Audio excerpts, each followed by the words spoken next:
I feel like at least once in everyone's life, you should have that moment where you do something so incredible it makes you lose your freaking mind. The kind where you're literally crying from happiness. You're dancing around, you're slapping your homies, your friends are all gathered around you screaming at you. That kind of happiness, that kind of absolutely unbridled positivity. I feel like everyone deserves that at least once in their life. I can't remember. I think the last time that I truly felt that was when it was like an exciting a celebration. It must have been high school when I was in theater and we were doing a competition and we had just won the regional competition for the play that we were putting on at the time at Western Carolina University, where I currently go to school. And we went to Greensboro College. It was a smaller college. It was for the state competition. And we won that. We won that too. It was nuts. I remember in that moment I was being told by my friend Zach. I call him Zach now. Back then to me, he was Mr. Walker. He was telling me to just be humble, relax. And I didn't understand what he was saying. I didn't know what that word meant because I'd never been happy before. I had never had something to brag about. So that was a new word that I had no idea what that was. That was a great time in my life. The next time after that might have been when I got my Eagle Globe and Anchor from the Marines when I just finished boot camp. We just finished the Crucible. I mean, I cried, but I didn't, freak out or anything. But that was a big moment. And when you're growing up, when you're younger, an adult's opinion and an adult's actions have a huge impact on you. Think back to when you were in high school and middle school, but I say especially high school because that was when your brain was truly like you were getting big brain, you're getting a lot of wrinkles in there. Think about the teacher that made the biggest impact on you, or that you looked up to the most. Could have been the smartest one, could have been the nicest one, could have been your football coach, could have been your dance teacher, whatever have you. Their opinion means a lot, but the opinions of adults in general also can mean a lot. Imagine an adult on a news station telling you, touch grass. You shouldn't be celebrating about what you're celebrating about. That happened actually about 2-3 days ago. About 2 or 3 days ago, there was a 13-year-old who goes by the name Blue Scooty on social media. I'll post a picture of his profile up here. 13-year-old gamer who did what only an AI has done. He beat Tetris. You know Tetris, the falling blocks. No one's beat it because it's infinite. They keep falling. So what do I mean by that? He beat it by the game crashing. His score got so high, the blocks were falling so fast it crashed. The score said 9999999999, and this kid freaked out. He lost it and started like screaming and jumping.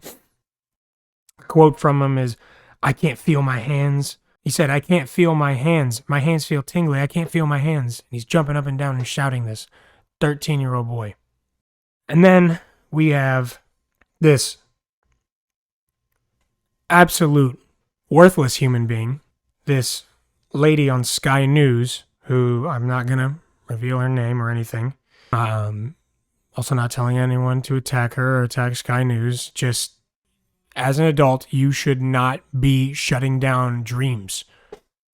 I hate nothing more than dream killers. Dream killers are the worst people on earth. I don't care what it is. If you have a dream and a goal, you should get after it. And there should be nobody telling you that your idea and your plan is worthless.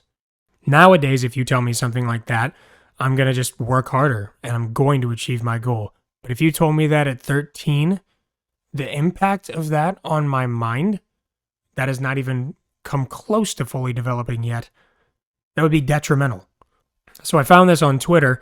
It's a link to the video of this story. Let's check it out real quick.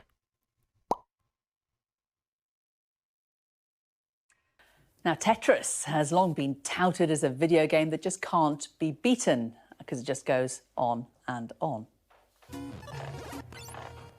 Oh my God! Well, 13-year-old American That was me Willis when I first Gibson beat has Halo. technically proven that wrong. He beat the original Nintendo version of the game by reaching such a high level that the coding froze. That left the program unable to generate any more falling blocks. Absolutely impressive.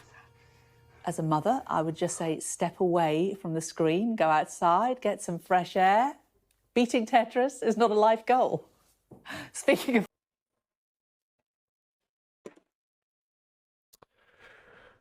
Oh, man. Lady, you're lucky that all of these social media platforms are so censored.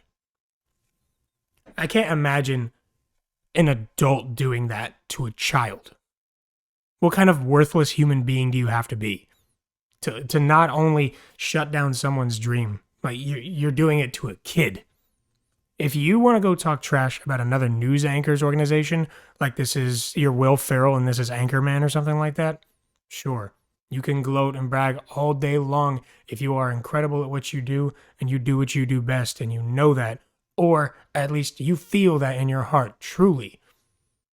That's how I approach a lot of things. That's especially how I approach work environments because I know I'm one of the best things that walks in there. So I don't understand why you would attack a 13-year-old with that.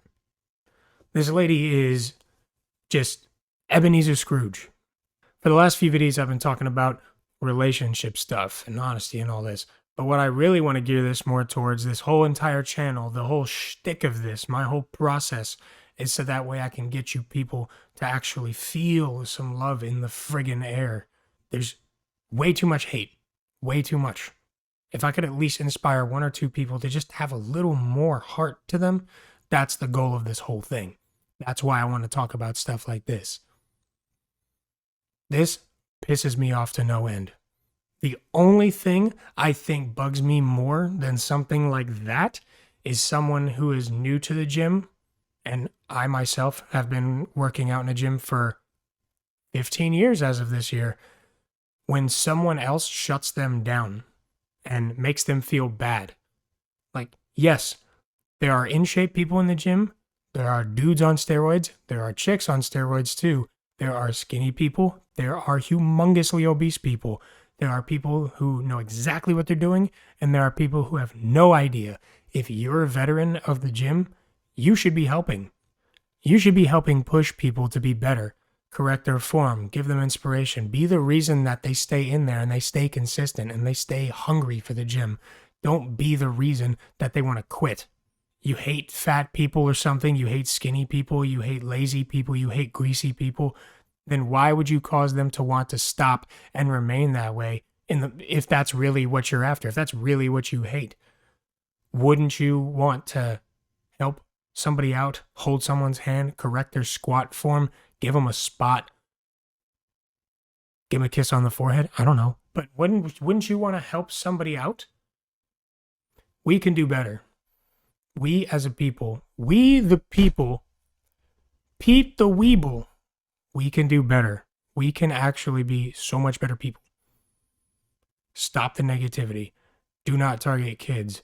And don't target people who are just trying their best. If someone has a dream, that's their dream. It's not yours to kill. It's not yours to take. Stay slim and thick.